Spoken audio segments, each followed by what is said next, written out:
পার্থক্য তো সবার মধ্যেই আছে, পার্থক্য আপনার আমার মধ্যে আছে, ওর আমার মধ্যে আছে।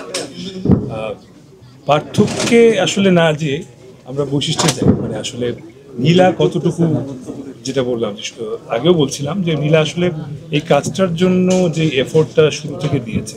একটা জিনিস আমি অ্যাড করতে চাই, যেটা নীলা আসলে নিজের মুখে বলবে না, সেটা হচ্ছে যে ও যখন আমার সঙ্গে একটা গেস্ট অ্যাপিয়ারেন্সে কাজ করে 2024 সালে, কোরবানিতে চলে এসেছিল লাভসা, তখন এরপর থেকে ওর কাছে অনেক অফার আসতে থাকে, অনেক অফার আসতে থাকে, এবং ও রেসপেক্টফুলি সবগুলা ডিনাই করে, because she was waiting for her first love, and I wanted to do a project with her, যেটা আসলে ওরকমই কিছু হয়, যেটা হ্যাঁ, মানুষের ব্যাপার তো মানুষের কাছে, অডিয়েন্স কীভাবে নিবে জানি না, অ্যাটলিস্ট নীলা যাতে মনে রাখতে পারে যে আমি একটা প্রজেক্ট করেছিলাম, অ্যান্ড আমার ফার্স্ট প্রজেক্টটা আসলে ফার্স্ট লাভের মতোই হয়েছে।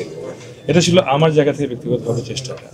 স্ক্রিপ্ট চুজিং বা যেগুলো আসলে এগুলো কথা হচ্ছিল, ম্যাক্সিমামই আসলে আমার রাখি বসে ওর সঙ্গে ডিসকাস করে, ওরও কিছু ইনপুট আছে যে ভাইয়া এটা এমন হলে ভালো হয়, এটা এমন হলে ভালো হয়।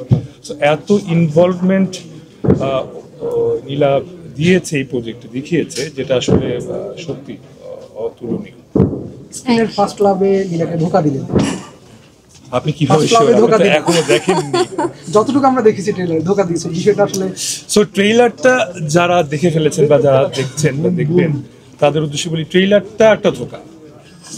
সো সজল ভাই প্রেস কনফারেন্সে যেটা বলছিল যে এই গল্পে আসলে যখনই আপনি ভাববেন যে আপনি বুঝে গেছেন কি হয়েছে, তখনই আমরা চেষ্টা করেছি নতুন কোনো একটা টুইস্ট নিয়ে আসার বা গল্পের মোড় ঘুরে অন্যদিকে নিয়ে যাওয়ার।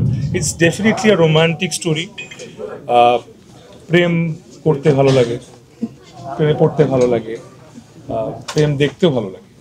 সো আমরাও এই জন্য একটা সিম্পল জনরা চুজ করেছি, রোমান্টিক। অ্যান্ড সো ওখান থেকে আসলে এই গল্পটা চুজ করা, এই নামটা রাখা এবং তার সঙ্গে মিশে যাওয়া।